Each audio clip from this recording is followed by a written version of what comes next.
Hello students, हम बात कर रहे थे रिप्रोडक्शन इन फ्लावरिंग प्लांट्स। आज उसी चैप्टर का एक नया टॉपिक समझेंगे जिसका नेम है पॉलन ग्रेन्स। तो चलिए स्टार्ट करते हैं। Pollen grains represent the male gamete and are spherical having two layered wall. तो जो पॉलन ग्रेन्स होते हैं ये क्या रिप्रेजेंट करते हैं? मेल गैमीट को रिप्रेजेंट करते हैं।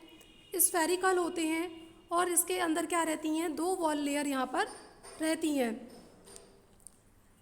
जो बाहर वाली वॉल लेयर होती है उसको एक्साइन कहते हैं और एक्साइन को साथ ही हम क्या बोल सकते हैं? आउटर लेयर भी इसको कह सकते हैं। किसकी? पॉलन ग्रेन की। तो ये कैसी होती है?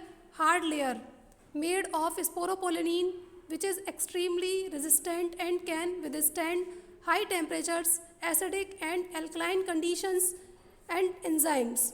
तो ये कैसी होगी?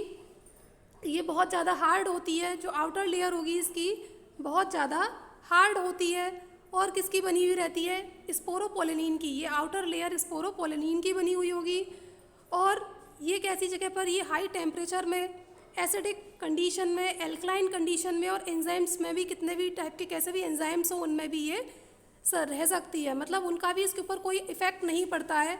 कितना भी टेम्परेचर हो उसका इफ़ेक्ट नहीं पड़ेगा, एसिड का भी इफेक्ट नहीं पड़ता, एल्कलाइन कंडीशंस का भी इस पर कोई फ़र्क नहीं पड़ता और साथ ही साथ एंजाइम्स का भी इस पर कोई इफेक्ट नहीं पड़ता है। इन शॉर्ट ये कैसी होती है? बहुत ज़्यादा हार्ड लेयर होती है और किसकी बनी रहती है? स्पोरोपोलेनिन की बनी हुई होती है। Next, intine thin and continuous layer made up of cellulose and pectin. तो जो इसके अंदर लेयर रहती है, ये बाहर वाली लेयर है, इसके अंदर एक और लेयर होती है, इसे क्या कहेंगे? इंटाइन। ये कंटिन्यूस लेयर होती है और सेलुलोज और पेक्टिन की बनी हुई रहती है। यहाँ पर कंटिन्यूस क्यों कहा जा रहा है? क्योंकि इसमें कैसा भी कोई पोर नहीं होता है, जबकि जो एक्साइन होती है इसके अंदर पोर अवेलेबल होता है। इसी वजह से वहाँ पर इसको कंटिन्यूस नहीं बोला जा रहा है। नेक्स्ट हम इसमें बात करेंगे mature pollen grain contains 2 cells. तो जो मैच्योर पॉलन होता है उसके अंदर 2 सेल्स रहती हैं। पहली होती है इसमें वेजिटेटिव सेल और दूसरी होती है जनरेटिव सेल। तो जो वेजिटेटिव सेल होती है ये कैसी होती है? Large with irregular nucleus contain food reserve. अब ये एक तो बड़ी होती है सेल, साथ ही साथ इरेगुलर होती है, इसके अंदर न्यूक्लियस रहेगा और ये अपने अंदर फूड को रिजर्व करके रखती है। ठीक है। अब इसके बाद नेक्स्ट हम इसमें बात करेंगे जनरेटिव सेल की। जनरेटिव सेल कैसी होती है? Small and float in the cytoplasm of the vegetative cell. तो जो जनरेटिव सेल होती है ये स्मॉल होती है।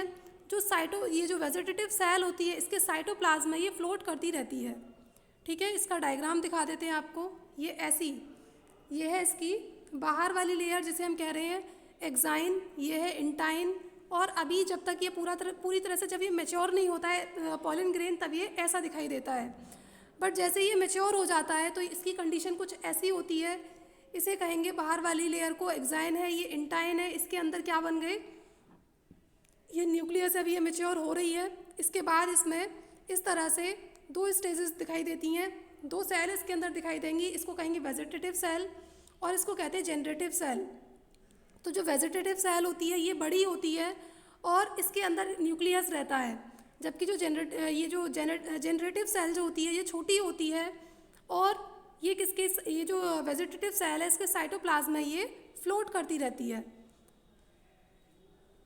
अब हम बात करेंगे इसमें 60% of the angiosperm pollen grains are shed at 2 celled stage, while in other generative cell undergoes mitosis to form 2 male gametes। तो जो यहाँ पर बात की जा रही है, जो 60% एंजियोस्पर्म होते हैं और 40% एंजियोस्पर्म्स जो होते हैं उनके रिगार्डिंग यहाँ बात की जा रही है। जो 60% एंजियोस्पर्म होते हैं उनके अंदर ऑलमोस्ट 2 सेल स्टेज पर वो शेड हो जाते हैं। बट कभी कभी जो 40% केस में कैसा होता है, इसके अंदर 3 सेल वाली स्टेज भी बन जाती है। लेकिन 60% कैसी रहती है? इसके अंदर 2 सेल स्टेज यहाँ पर दिखाई देगी और बहुत ही रेयरली ऐसा होता है कि इसके अंदर 3 सेल स्टेज दिखाई दे। और जो जनरेटिव सेल हमने अभी आपको दिखाई थी उसके अंदर क्या होगा? माइटोसिस डिवीज़न होता है और माइटोसिस होने के बाद इसमें क्या बन जाएंगे? 2 मेल गैमीट इसके अंदर फॉर्म हो जाते हैं। नेक्स्ट है यहाँ पर the viability of pollen grains after they are shed depends upon temperature and humidity. At it ranges from 30 minutes to few months. तो जो पॉलन ग्रेन की वायबिलिटी होती है, वायबिलिटी मतलब जो उसका उसके अंदर से जो वो जो पॉलन ट्यूब निकलती है उसको कह रहे हैं। जो वायबिलिटी होती है पॉलन ग्रेन की वो टेम्परेचर पर, ह्यूमिडिटी पर डिपेंड करती है उसका निकलना। यानी कि इस तरीके से ये पॉलन ग्रेन है, इसमें से ये जिसे बोलते हैं पॉलन ट्यूब, ये जो निकलती है या इसके जर्मिनेट होने की जो कंडीशंस क्या बताई जा रही है वो डिपेंड किस पर करती हैं, टेम्परेचर पर और ह्यूमिडिटी पर डिपेंड करता है ऐसा। और इसकी रेंज बताई जा रही है कि कितने से कितने टाइम में इसमें से इस तरीके से पॉलन ट्यूब निकल सकती है। तो वो 30 मिनट से लेके और कुछ महीने तक का भी टाइम हो सकता है, मतलब कम से कम 30 मिनट लग सकते हैं और ज़्यादा से ज़्यादा इसको कुछ महीने भी इसको जर्मिनेट होने में लग सकते हैं। और इस तरह से जैसे अभी हमने बताया था कि 60% एंजियोस्पर्म में क्या रहती हैं, 2 सेल स्टेज होती हैं और 40% में कभी कभी ये 3 सेल स्टेज भी दिखाई दे जाती हैं। और इसमें ये जो जनरेटिव सेल होती है इसमें माइटोसिस डिवीज़न होता है और इसके अंदर क्या बनेंगे, 2 मेल गैमीट बनते हैं। तो ये जो 2 मेल गैमीट होते हैं वो कैसे बनेंगे, इस तरीके से ये क्या है, पॉलन ग्रेन है, पॉलन ग्रेन से इस तरीके से पॉलन ट्यूब निकल जाती है और यहाँ पर इस तरीके से इसमें 2 मेल गैमीट माइटोसिस डिवीज़न के थ्रू बन जाते हैं। अब नेक्स्ट हम इसमें बात करेंगे gynoecium and formation of female gametophyte. Gynoecium क्या होता है, किस तरीके से गायनेशियम के बारे में जानेंगे और जो फीमेल गैमीटोफाइट का फॉर्मेशन हो रहा है उसके बारे में यहाँ पर हम जानेंगे। The gynoecium represent the female reproductive part of a flower. तो गायनेशियम क्या दिखाता है, किसी भी फ्लावर के फीमेल रिप्रोडक्टिव पार्ट को शो करता है या दिखाता है। गायनेशियम का स्ट्रक्चर हमने कई बार बनाकर दिखाया है, ये क्या है, गायनेशियम। नेक्स्ट है इट मे बी मोनोकार्पेलरी और मल्टी कार्पेलरी।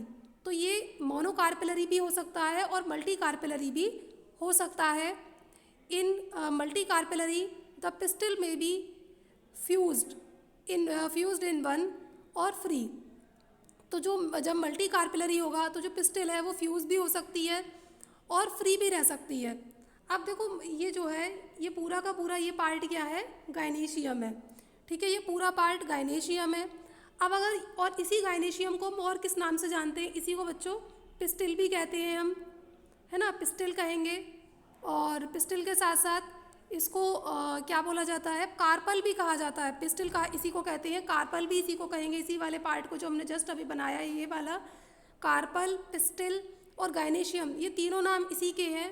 और अगर बच्चों एक कार्पल है, ऐसा ही अगर एक कार्पल है तो उसको हम क्या कहेंगे, मोनोकार्पेलरी। मोनो का मतलब क्या होता है, एक। अगर ऐसे एक कार्पल है तो उसे हम कहेंगे मोनोकार्पेलरी। अगर 2 कार्पल हैं तो उसको हम बोलेंगे बाइकार्पेलरी। और अगर 2 से ज़्यादा बहुत सारे कार्पल हैं तो उसको हम क्या बोलते हैं, मल्टी कार्पेलरी। और ये कार्पल फ्यूज़ भी हो सकते हैं। अगर ये कार्पल फ्यूज़ है तो उसको हम क्या बोलेंगे, सिन कार्पस। अगर कार्पल्स फ्यूज़ हैं तब हम क्या कहेंगे, सिन कार्पस। सिन का मतलब क्या होता है, जुड़ना।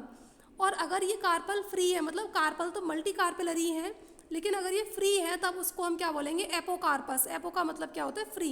तो फ्री होना मतलब एक दूसरे से वो फ्यूज़ नहीं है तो उसको हम कहेंगे एपोकार्पस। नेक्स्ट है यहाँ पर इसके पार्ट्स बताए जा रहे हैं, किसके, गायनेशियम के या पिस्टिल के। तो पिस्टिल में 3 पार्ट्स दिखाई देते हैं। इस ऊपर वाले को कहते हैं स्टिग्मा, ठीक है, स्टिग्मा। ये है स्टाइल और इसको कहा जाएगा बल्जी पोर्शन जो है इसको कहा जाता है ओवरी, ठीक। यहाँ पर हम इनको बता देते हैं। स्टिग्मा क्या है, रिसीव्स द पॉलन ग्रेन। तो स्टिग्मा वो पोर्शन है जहाँ पर क्या आते हैं, पॉलन ग्रेन आकर लैंड करते हैं या बैठते हैं। स्टाइल क्या है, एक पतला सा इलोंगेटेड पार्ट होता है, elongated cylindrical part below the stigma. Stigma के नीचे एक लंबा सिलेंड्रिकल पार्ट होता है, उसे हम क्या बोलते हैं, स्टाइल कहते हैं। Ovary bulge basal part containing the placenta. तो ये क्या होता है, एक बल्जी पोर्शन होता है नीचे वाला, इस तरीके से राउंडेड स्ट्रक्चर है तो इसीलिए क्या कहा जा रहा है इसको, bulgy basal part contain the placenta. इसके अंदर प्लेसेंटा रहता है। प्लेसेंटा क्या होता है, इसके अंदर अब ओवरी के अंदर क्या मिलते हैं, ओव्यूल मिलते हैं। और जब ओव्यूल ओवरी से जहाँ पर कनेक्ट होते हैं उसका जो जंक्शन पॉइंट होता है उसको हम क्या बोल देते हैं, प्लेसेंटा कहते हैं। नेक्स्ट है यहाँ पर which is located inside the ovarian locule. और ये सभी चीज़ें कहाँ होंगी, ओवेरियन, ये जो प्लेसेंटा है ओवेरियन लोक्यूल के अंदर रहता है। The placenta contain the mega sporangia और ओव्यूल्स। अभी इस प्लेसेंटा के अंदर ही क्या रहते हैं, मेगास्पोरेंजिया और ओव्यूल्स इसके अंदर रहते हैं। अब नेक्स्ट हम इसमें बात करेंगे मेगास्पोरेंजियम। मेगास्पोरेंजियम क्या होता है और ये कैसे डेवलप होगा। The ovule is attached to the placenta by the funicle. अभी हमने बताया कि जो ओव्यूल है वो किससे कनेक्ट रहता है, ओव्यूल प्लेसेंटा से कनेक्ट रहता है और किसके थ्रू रहेगा, फ्यूनिकल के थ्रू। ओव्यूल जो है प्लेसेंटा से कनेक्ट रहेगा by funicle. The junction of the ovule and the funicle is called hilum. तो जो ओव्यूल और फ्यूनिकल का जंक्शन होता है उसे हम क्या बोलते हैं, हाइलम कहते हैं। ईच ओव्यूल हैज़ 1 और 2 प्रोटेक्टिव लेयर, और हर एक लेयर में क्या होती हैं, एक या तो फिर 2 प्रोटेक्टिव लेयर होती हैं कॉल्ड इंटेग्यूमेंट्स, और इनको ही क्या बोलेंगे, इंटेग्यूमेंट्स इनको कहा जाता है। मैं इसका आपको डायग्राम दिखा देती हूँ। ये क्या है, ओव्यूल। ये है ओव्यूल जो कि इस वाले पोर्शन में रहता है। ये ऊपर देख रहे हैं, ये कार्पल है ना। और ये वाला कार्पल किसके अंदर मिलता है, गायनीशियम के। ये वाला जो कार्पल है या गायनीशियम जो है ये किसके अंदर मिलता है, ये मिलता है मालवेसी के अंदर। जो मालवेसी फैमिली होती है उसके अंदर ऑलमोस्ट ऐसा होता है। और या फिर हम ये कह सकते हैं, फैमिलीज़ आप लोगों ने नहीं पढ़ रखी है शायद, ये वाली नहीं पढ़ी होगी, लेग्यूमिनोसी पढ़ी होगी। तो जो मालवेसी फैमिली के अंदर एक फ्लावर आता है उसे कहते हैं हिबिस्कस रोजा साइनेंसिस, और उसके अंदर ये वाली जो है पिस्टल मिलती है, उसका डायग्राम दिखाया गया है। और हिबिस्कस रोजा साइनेंसिस को क्या बोलते हैं, चाइना रोज़ या फिर गुड़हल कहते हैं। तो उसके अंदर ये वाली स्टाइल होती है जो यहाँ पर फिगर में दिखाई जा रही है। हाँ, हम बात कर रहे थे किसकी, जो गायनेशियम होता है उसके बारे में, या पिस्टल के बारे में, या कार्पल के बारे में आपको समझा रहे थे। तो जो कार्पल होते हैं उसके अंदर ओव्यूल कहाँ पर रहता है, तो ये क्या है बच्चों, ये हम यहाँ पर बना रहे हैं कार्पल का स्ट्रक्चर। ये वाला स्ट्रक्चर देख रहे हैं आप, ये रहता है, ये लोकेटेड होता है इस जगह पर, ठीक है। अब वहाँ पर जितनी भी बातें हमने वहाँ पढ़ी हैं उसके बारे में समझा देते हैं। तो ये है इसके, यहाँ पर ये वाला पोर्शन देख रहे हैं, ये फ्यूनिकल है। ये वाला पोर्शन है हाइलम, ये है फ्यूनिकल, ठीक है। और फ्यूनिकल के साथ साथ ये जो बाहर वाले पोर्शन है, इन्हें हम क्या कहेंगे, integument, inner integument, outer integument. ये जो इंटेग्यूमेंट होते हैं ये कुछ भी नहीं है, ये कह सकते हैं एक तरीके से जो फीमेल गैमेटोफाइट है उसकी आउटर कवरिंग को ही नाम दे दिया जाता है इंटेग्यूमेंट, ठीक है। क्या नाम दे दिया जाता है, इंटेग्यूमेंट।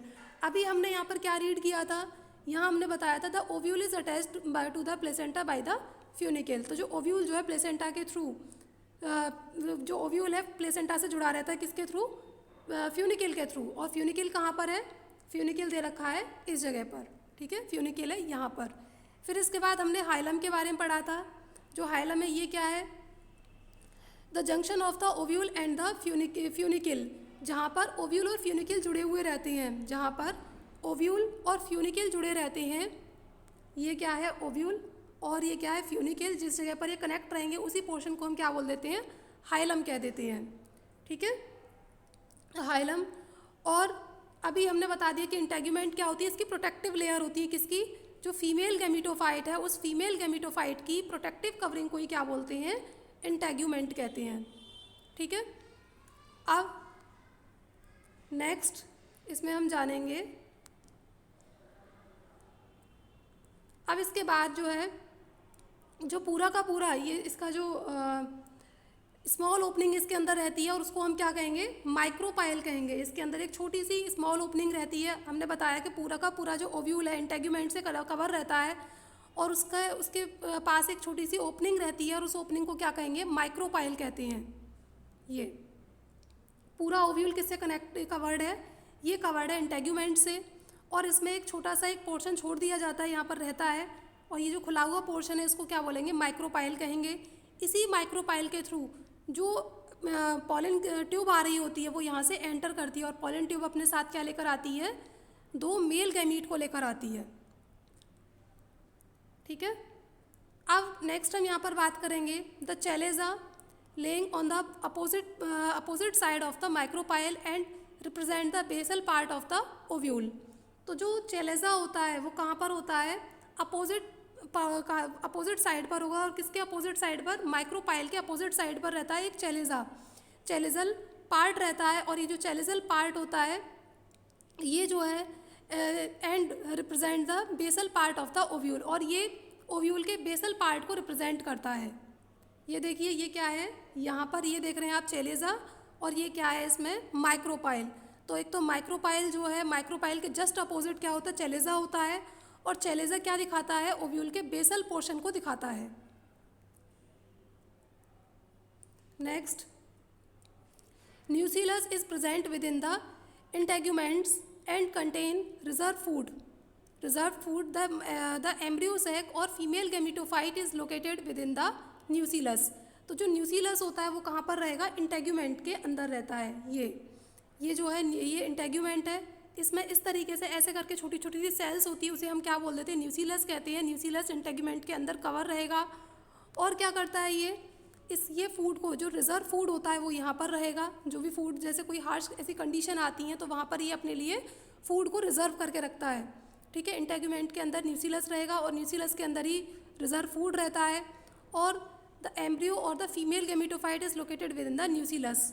और जो न्यूसीलस के अंदर ही क्या रहती है, फीमेल गैमेटोफाइट ये या एम्ब्रियो सैक, इस तरीके से यहाँ पर ये इसके अंदर रहेगा। ठीक है, अब कल हम बात करेंगे इसमें मेगास्पोरोजेनेसिस की। आज हम इस वीडियो लेक्चर को यहीं पर स्टॉप कर रहे हैं। Thank you students.